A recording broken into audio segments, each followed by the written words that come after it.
I'm Jeff Oak, and welcome to Taking Care of Your Business, conversations to strengthen small and mid-sized companies and their leaders. I recently went to a show at the Jazz Corner, one of the top 100 jazz venues in the world, located in South Carolina. I learned something that night about leadership from a story about Duke Ellington. Duke and his orchestra were in Pittsburgh in 1938. After one performance, a short, mild-mannered young man, he looked like a kid actually, showed up backstage and sat down at the piano. Nobody knew who he was. He started playing a couple of Ellington tunes exactly as Ellington did. It was amazing. You couldn't tell the difference. But then this kid who had just turned 23 played the same tune again, but pounded away on the keyboard with his own flourishes. One by one, the 15 members of Ellington's orchestra gathered around the piano, and eventually Ellington himself, to hear the young prodigy play dozens of Ellington tunes, followed by his own powerful musical interpretations. With each of the tunes, the youngster said, "First I'll play it the way you do, Mr. Ellington, and then I'll play it my way."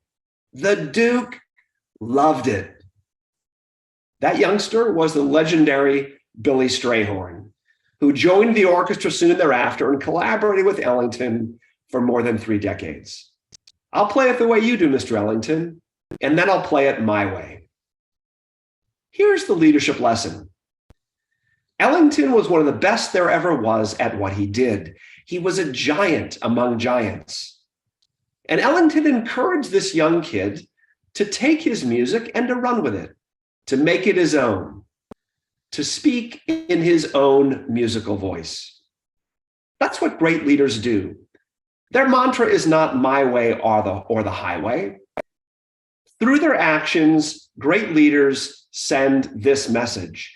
Don't just copy what I do, observe what I do, practice it, and then make it your own. Don't just imitate, rather assimilate what you learn into your own leadership. And when great leaders lead in this way, guess what happens? It creates new leaders. I bet there are 1 or 2 Billy Strayhorns in your world who want to learn from you. And you have a choice. You can say, do everything just like I do. Or you can say, learn what I do and then make it your own, the way Billy Strayhorn did. Thanks for joining. Until next time, I'm Jeff Oak.